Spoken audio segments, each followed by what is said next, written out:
Okay, welcome to the lecture on Chapter 7, Global Economic Flows, Production, and Consumption. So the chapter starts off by talking about trade surpluses and deficits. And two main nations that need to be discussed would be the US and China. And it gives you some numbers. For example, that the US trade deficit was $471.5 billion in 2013. That's actually a substantial decrease from what it was prior, where in 2006 it was 752.4 billion. So in the Obama administration, they actually made some headway in getting rid of some of the deficit. China, on the other hand, has a surplus, so they are making a profit of 231.1 billion in 2012, which is a 48% increase from their surplus in 2011. And the textbook came out in 2015. And I'm not sure what some of the more recent information is in the United States, but Trump has a trade war going on at the time that this lecture is being recorded. And what he's doing, and China's responding in turn, is that the US is putting tariffs on a lot of imports from other countries, particularly China. And what that means, the way Trump talks about it, as I may have mentioned before, it sounds like China is like a tariff is money, a tax on goods that is given to the government. So there's a tariff on imports from China in the United States. And the way Trump talks about it, it sounds like China is paying the tariff to the United States government. But what the source of the tariff is actually that people in the United States importing from China pay the tariff to the United States government. So it hurts China because people in the US are incentivized to not purchase Chinese goods if they can instead use domestic products. So that's how it's supposed to help the United States. But as you can see, it can be very harmful, obviously, because China provides a lot of goods at a much cheaper rate, aside from the tariffs, than domestic products. And a lot of raw materials are used in production in the United States that are sourced from other countries, particularly China. China, who has a population of over 1 billion. India also has a population of over 1 billion, but is less industrialized. China is the world's largest exporter and importer. So this relationship with China benefits the American consumer who has access to a wide range of low-priced imports from China. I mean, we all know the joke of you look at so many products that we buy in commodities here in the United States and it says made in China. And this relationship has really given us a lot of goods at more affordable prices. Especially clothing has gotten cheaper astronomically than it has been in the past because of importing a lot of these goods at a cheaper rate. So economic chains and networks in global trade. So we're just going to provide some terminology here. Supply chains is a general label for value-adding activities in the production process. That's in the production of a commodity. So it begins with raw materials to a finished product.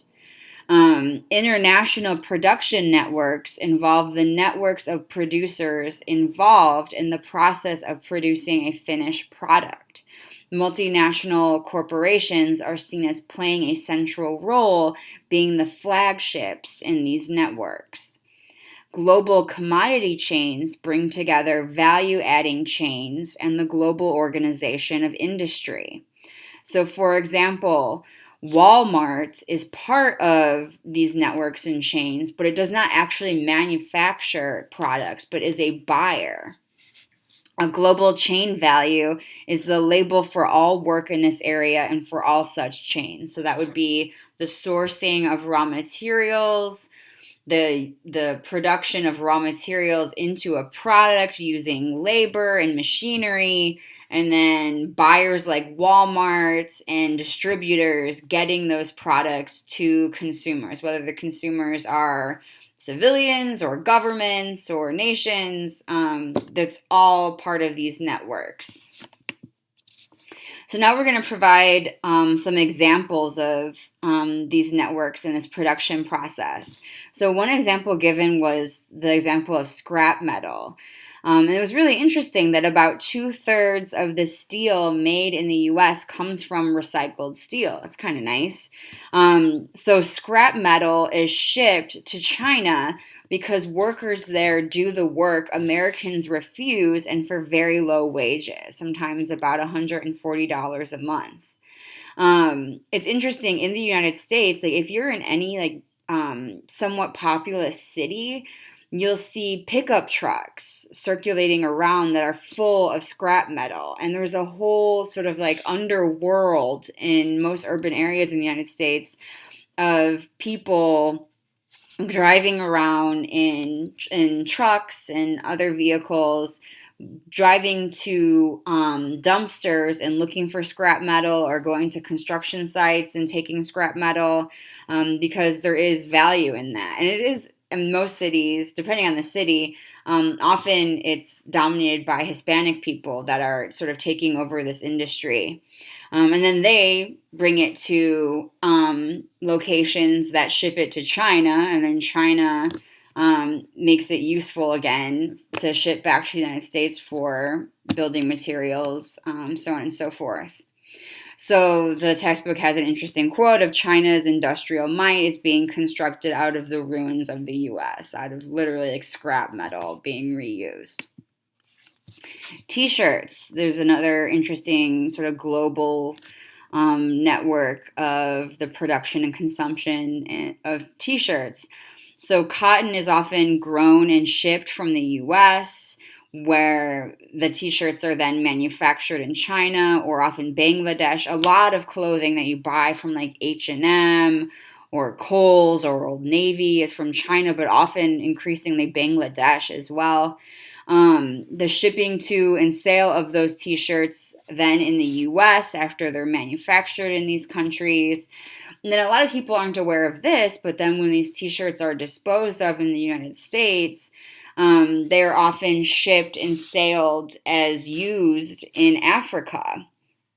And there are government subsidies to cotton manufacturers in the US. A subsidy is literally like money given to the manufacturers. American textile manufacturers are paid through these subsidies to use US cotton. And there's sanctions on the US and Brazil. Sanctions refer to just using tariffs and other measures and refusing to do business with other nations to discourage economic interaction as a way of sort of punishing a nation for different political reasons. This use of selling used T-shirts in Africa is actually destroying the local apparel industry, manufacturing industry in Africa, because people, instead of buying new apparel that's manufactured in Africa, it's cheaper to buy T-shirts that are that were used in the United States. And what's interesting too is I once heard that a lot of the time in the US, if there's like a World Series or some sort of sporting event, and they want to sell, T-shirts of the winner of the World Series, they sometimes manufacture actually T-shirts and apparel for both teams playing in the World Series, saying that they're the champions, and they can't legally sell the losers' apparel, and all of that goes to Africa. So sometimes in Africa, you can spot people wearing sports T-shirts in the US that say things that didn't happen, like certain sports teams winning or becoming champions that never were because of that sort of industry. So this is really unfortunate, and this is true about a lot of the products that we consume in the US, but iPhones in particular. There's been evidence of forced labor, child labor, forced unpaid overtime, industrial accidents from unenforced workplace regulations, and workers committing suicide, all in the sort of story that goes into how your iPhone was produced and got to you. And this is very disturbing, and a lot of people don't know this, and so they're sort of in a place of ignorance. But for those of us that are aware that a lot of the products that we use have these really bloody and really disturbing stories behind how we have access to them, what is the morality of all this? Like, to what extent are consumers responsible for being mindful and moral and morally attuned to where their products are coming from? I think if you try to be a consumer and a mindful, moral consumer, ethical consumer, it's very difficult to not have sort of any blood on your hands, so to speak. I mean, pretty much all the products that we're interacting with have problematic elements to it, whether it's about sort of human rights violations like this, like the iPhone, or it's products like, certain produce in a grocery store that had to be air flown to you and therefore has like a much higher carbon footprint. So it's a difficult question of to what extent should we be held responsible for the consumption decisions that we have. And I think it's a difficult question, and it'd be worth exploring. So the economic impact of oil. Oil and trying to fight for access to affordable oil is the driving force of both industrialization and mechanized warfare. Oil wells over the ocean are more expensive, and there's been like the BP oil spill several years ago, some very catastrophic oil spills because of that practice. Fracking or hydraulic fracturing causes groundwater contamination and air pollution. So a lot of people are against this, and there might be other unknown risks because people that engage in fracking and corporations that engage in fracking do not always disclose what chemicals they are using. Concerning oil wealth, you have oil producing countries like Saudi Arabia that simply cannot absorb the amount of wealth that they are generating. And so therefore, a lot of these oil rich countries are investing in northern countries, people in the global north. And there's been a lot of protesting of the concentration of oil wealth in the hands of a few. I think I've given this example before, but in Iran, they were very oil rich, and it was privatized oil. This was like in the mid 20th century and early mid 20th century. And in Iran, there was a democratically elected government that wanted to socialize oil wealth in the country, and instead of having it be privately owned and having a few people profiting off of it, making it sort of the common wealth of the people, and through the government sort of equally distributing it. And this was not advantageous to people in the oil industry in the United States and who were very powerful. And so the United States actually went in and overthrew the democratically elected government and replaced it with a dictatorship. And the dictator was known as, the title given to him was the Shah, who was a very brutal dictator. And sort of what this dictatorship did was it caused sort of this reaction against it of just hatred for the United States because of this, brutal dictatorship and because of this intrusion.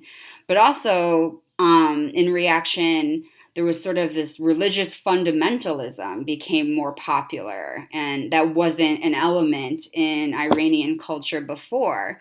So what happened eventually is in 1979, there was a revolution to overthrow the Shah, and the Shah was replaced, instead of with a nice democratically elected government again, this sort of really religious fundamentalist regime that is headed by a president, but also the Ayatollah, who is like a religious leader of the country, and it became an Islamic republic that's very conservative and has a lot of religious and cultural tension with the United States. And at the moment that I'm recording this lecture, there is talk about aggression between, Trump is talking about conflict with Iran. They shot down a drone of ours, and he was going to strike against them and called off the strike, and that's what's happening immediately at the time of this recording.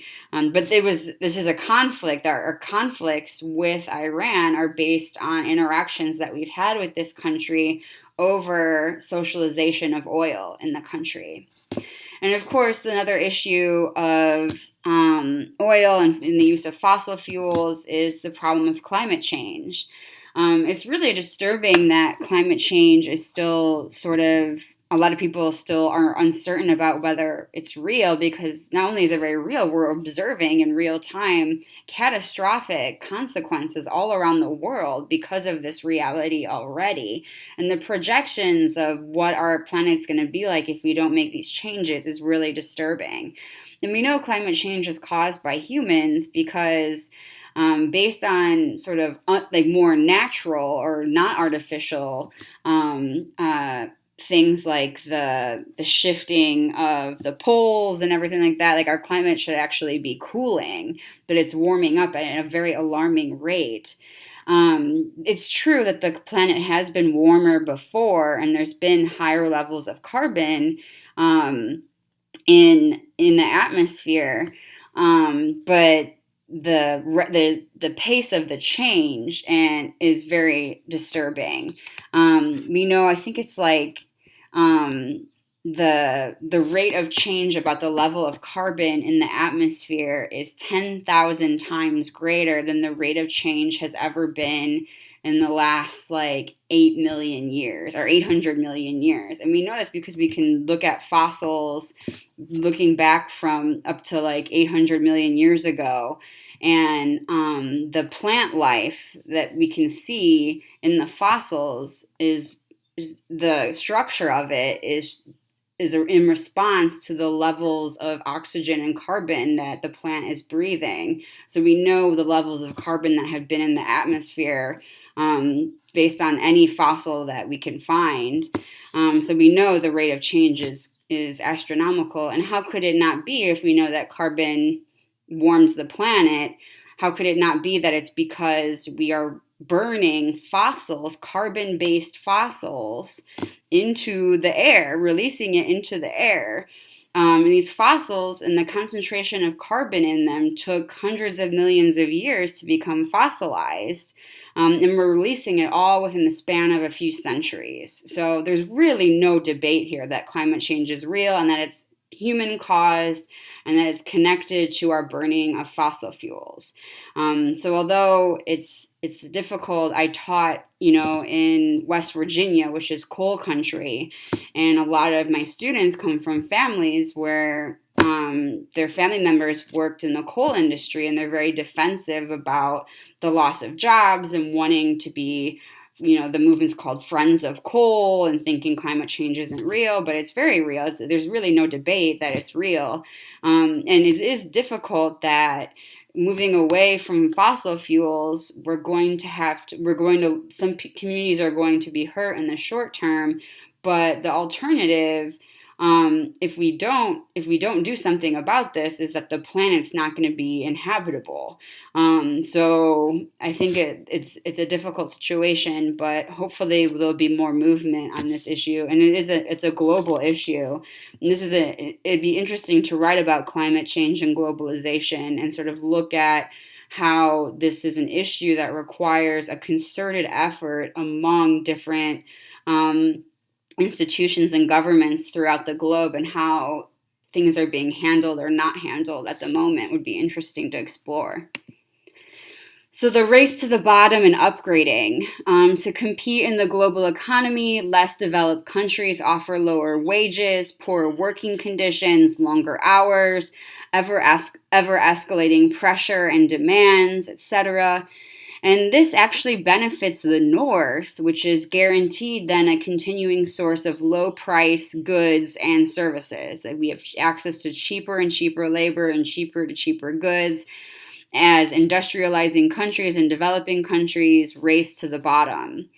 And some people say, that it's a complicated thing, that this is evidence of like the destructiveness of capitalism, and people that want to defend this process say that you can see again and again that countries escape the race to the bottom. China is like the newest major nation to escape the race to the bottom. And what people mean by that is that it has developed a new booming middle class.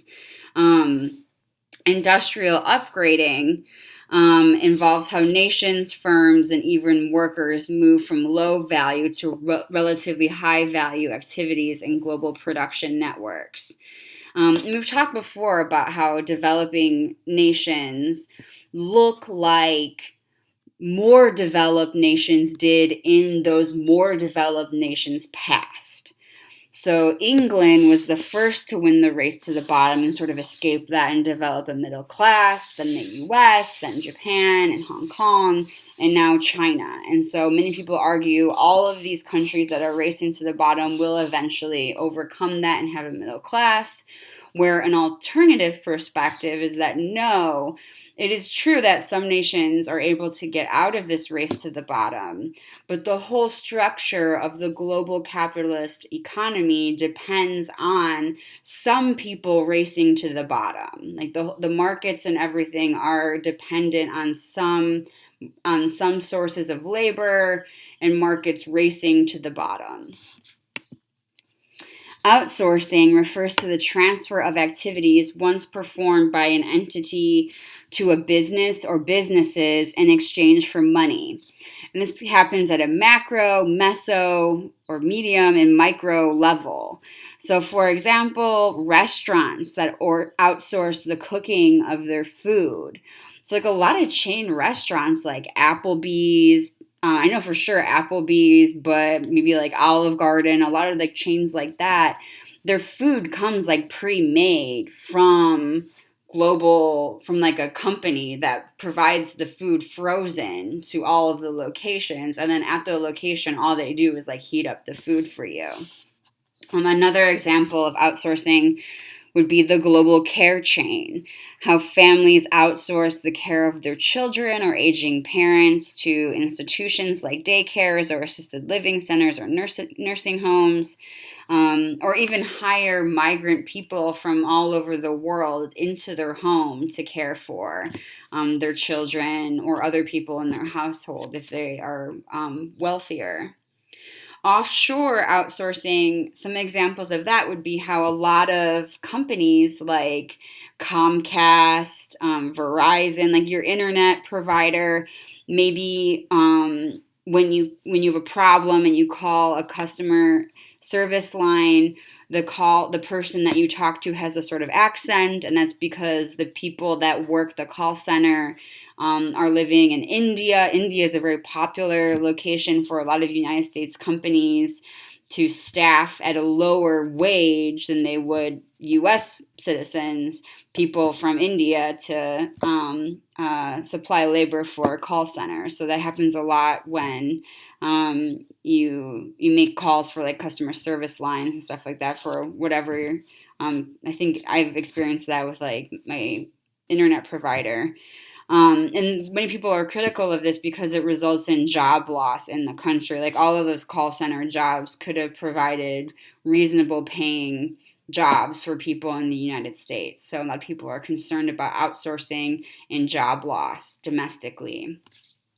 You even see in the military outsourcing, and that's not something new. Like there have always been what's called mercenaries, which are paid soldiers or hired soldiers. And I think an example was the Hessians were German soldiers that were hired to fight in, I think, the Revolutionary War by Britain. And there's a question of this, is this in the long term or short term, how good or negative is the impact of outsourcing? It does seem to depress wages, not just in terms of the job loss domestically, but also in depressing wages for people that are competing for these jobs in outsourced settings. Now on to the Great Recession. So the Great Recession refers to the global financial crisis and recession that took place around 2008 and the years immediately following.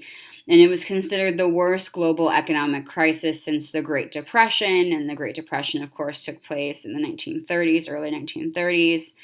So according to the textbook, some contributing factors would be growing inequality in the U.S. brought about the loss of manufacturing jobs, offshoring various types of labor, decades-long slashing of government spending that has led to a decrease in purchasing power for many American workers.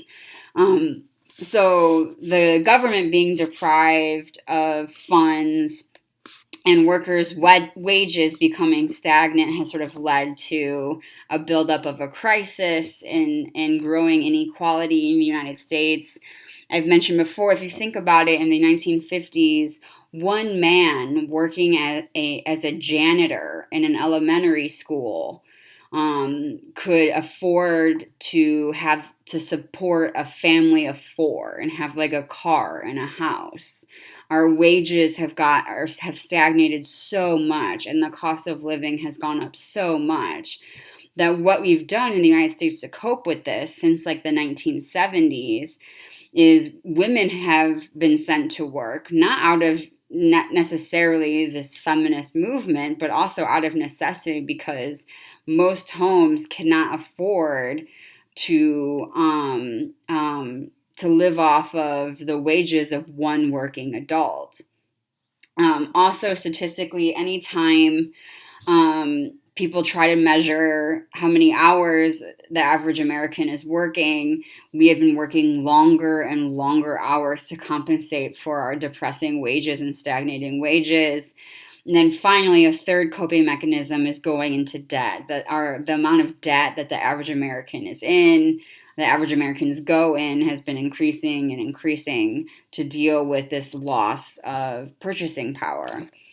In a consumer-driven economy, when you have wealth concentrated at the top, it's basically depriving the economy of circulation of money. Like if someone has $1 billion, they're not going to spend $1 billion.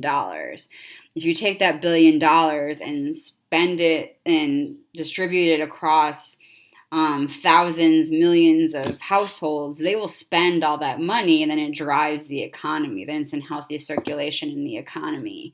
So this concentration of wealth at the top has decreased the purchasing power of consumers.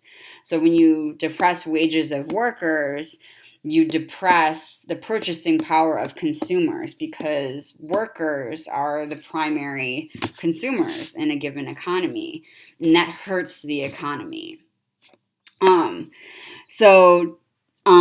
Another contributing factor to the Great Recession, other than inequality, was the housing bubble that people borrowed using, in order to make up for their decreasing wages, people borrowed using the inflated equity of their households. And this resulted in a lot of home foreclosures. And this is because a lot of people were receiving subprime loans.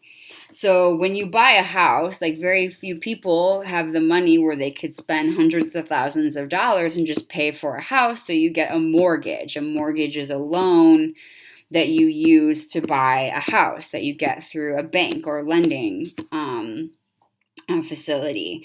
And a subprime loan is a loan that starts off with a really low interest rate. So someone has sort of thought that they got a really good loan, but then they didn't read the fine print, and as time goes on, their interest rate skyrockets and they can't keep up with the payments.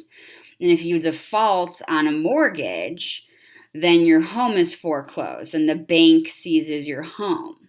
So this happened for countless families, but then banks were overwhelmed with valueless homes, which contributed to a global banking crisis. So banks almost went under. So then the government had to bail out the largest banks and financial companies operating in order to make credit available and keep the economy going. We'll continue with this Great Recession. So Another contributing factor to the Great Recession was that it was caused largely by deregulation throughout the financial industry. In particular, in the United States, the Glass-Steagall Act was repealed in 1999, allowing commercial banks to merge with investment banks, and they became too big to fail, so to speak. And so this whole Great Recession is used often as an argument against neoliberalism. So the textbook explains this. While neoliberal theory suggests that market deregulation makes economies more efficient, in practice, it often leads to corruption, malpractice, and financial crisis. So this huge recession and crisis, housing crisis in the United States, reverberated globally. It had a global impact. It caused unemployment to rise. There was drops in consumer spending and travel, etc. It affected the whole globe because of the prominence still of the United States in the global economy. So now on to consumption a bit. So we talked before about consumerism and Americanization, that because of post-war affluence in the United States and sort of the booming middle class in the 1950s, consumerism, America was able to really develop a culture of consumerism that was sort of exported globally. And consumerism is defined by hyper-consumption. You consume as much as possible. And the corresponding feature of that is hyper-debt. As we mentioned, with the stagnation of wages over the last several decades, consumers have kept up with consumption by going into debt, in addition to sending women to work and working longer hours. Consumerism also has this culture to it of people want to consume more and more, and you define yourself by what you consume. So a lot of us have like a certain sense of fashion or a certain sense of what kind of food we like the quality of food that we eat, and we define ourselves sort of by the brands that we wear, where we shop, what we eat, how we spend our money. And another feature of consumerism is the proliferation of chain stores rather than mom and pop, so-called mom and pop or non-chain stores that are owned by local families.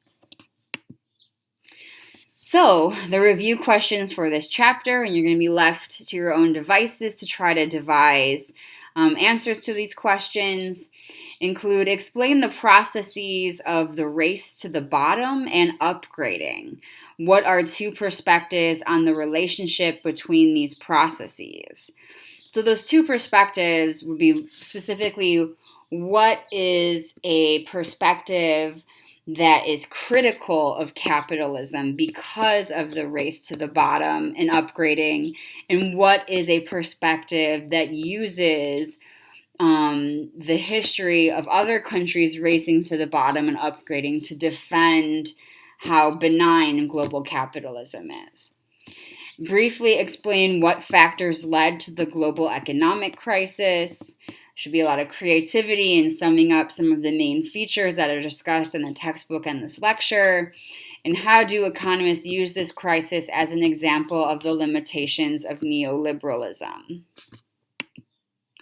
Discussion questions that you may want to consider for the discussion on this chapter and on this lecture.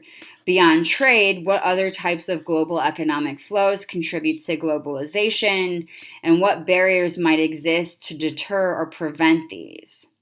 According to Schumpeter, outsourcing brings creative destruction. Evaluate this argument in the context of global economic flows. And then, is it unethical to purchase commodities that were produced under horrible working conditions? Is there anything we can do in the U.S. to fight the mistreatment of workers globally? So it should give you something to think about.